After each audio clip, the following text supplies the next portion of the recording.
So Nabila from the Love Island Casa Amor bunch does an interview and it spills some interesting tea. I don't even know.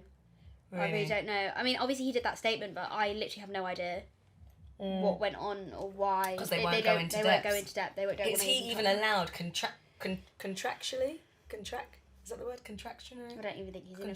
Why does it say boy and boy? And then we're like, what? Anyway, so Tommy and Curtis, they're quite close together, aren't they? And they had a massive smooch, right? They had this... Wait, what? They had Tommy and Curtis had a kiss, right, in the villa? Had a snog, A right? snog? And then... But it was really funny because it was a typo and like the panic in both their faces, like, should we do this? And they did it. And then the producer's like, oh my God, that was a complete typo. We're going to do it again, but it's going to say girl. That was the only thing they said they made a mistake. It was so funny. Hey guys, it's Murad Morali. Hopefully you guys are doing well today. If you haven't already, you know what I'm going to say. Click that button, please. Do subscribe to this channel for daily and consistent content, and follow me on my Instagram, Murad_Morali. I'd really appreciate it. Hopefully you guys are still doing well from that last video that I put out that was just literally drenched with so much hot tea. But it seems like Nabila from the Casa Amor bunch, if you guys do recall her, did an interview and she was talking about her own experience and was spilling some Love Island tea as well. Now a lot of people are saying that perhaps it's this girl who is the one that's going to, you know, expose everything. It definitely isn't, because if you look at how she carries herself in this interview and the fact that she restricts herself from spilling any information in terms of the fact that of spilling tea, then, you know, I feel that it definitely isn't her. However, I feel like by accident she does spill some interesting tea. And first and foremost, she does express that she was approached to go on last year, but she never did because she was traveling. And there's not much I can decipher from this interview apart from a few important points that I've made that I want to go into, because really and truly ain't nobody trying to watch a 40-minute interview for somebody that we hardly even know or forgotten that we're in the villa. Like, we really don't know who she is. We only saw her for she probably had the most smallest amount of screen time in the villa, so nobody's really checking to watch a 45-minute interview. But I was able to break down myself and watch it intermittently just to get the important points. So this person who's interviewing her asks her about Sherif. Now I didn't expect that to happen, but she was just like, what do you guys think of the Sherif stuff? And Nabila was completely quiet. She's like, we don't talk about that. Getting kicked out, do you think that was justified?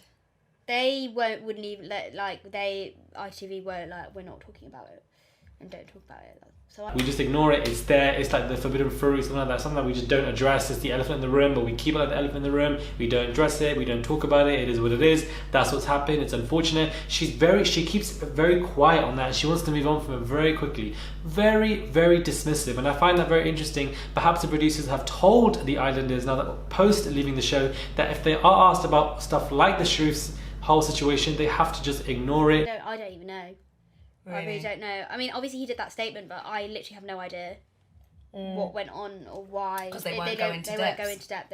Is he even allowed contractually? Is that the word? Contractionally? I don't even think he's in a... Do not ask about it, do not galvanize in it, and just simply put it in a box and call it a damn day. That's exactly what I feel like, you know, she was doing, and I found it to be interesting because perhaps there's far more tea behind the whole Sherif stuff, because if already he's explained his statement, the Molly May stuff, why is she so timid and dismissive about she's like, no, we don't talk about this, we don't talk about this. As if ITV said, we don't even discuss his name. That I find interesting. And food for thought. That kind of just perhaps plants a seed in my my brain, that perhaps there was more to the Sherif stuff than we know. But because she's so dismissive, the interview then asks her about the whole Michael stuff, and, you know, she was caught kissing him and what was going on, and she completely denies everything, says it was a friendly basis. I'm good friends with Joanna, you know, my loyalty lies to her. If Michael asked me out for a date, I definitely would, you know, reject it. I just see him as a friend. He's a lovely guy. It is what it is. She keeps the interview clean. She does not gun for anybody. And I feel like, you know, if anyone should be doing interviews like this, it should be kind of her, because then it puts her name into our conversations, it puts her name into the limelight, and it kind of incites some relevance to her, because if she wasn't doing these interviews, I wouldn't even know who she was. I wouldn't even recall her on the show. Like, it's that, I'm just that real. Like, you had zero impact. I don't even remember you. I had to Google you to find out who you were. I'm not trying to come for you. I just feel like genuinely you were not somebody who anybody would be able to recall, because you were hardly on our screens and you hardly had any impact. So these interviews will obviously benefit her from that kind of perspective, and I can see why she's doing them, but I also feel like she's not really spilling any major tea. She was very kind with everybody. She's very dismissive of that, and I feel like, of course, it's good to do that to maintain your connections, maintain your relevance, and keep your checks in order, literally. So I feel like perhaps she's doing it from that kind of perspective, but this interview wasn't that great overall. I feel like a lot of people DM'd me about it as well, and really and truly, there wasn't much going on. There wasn't much she was talking about, and talks about her experience, but again, you're only there for like a week and a bit, so what kind of experience do you have that could provide us substance and depth for us to listen and engage into? Literally not as much at all. She had no romantic connection in there as well. Said she was going to come in there with a new flair, and really and truly the flair just went out. No shade, no tea. Gone. It is what it is.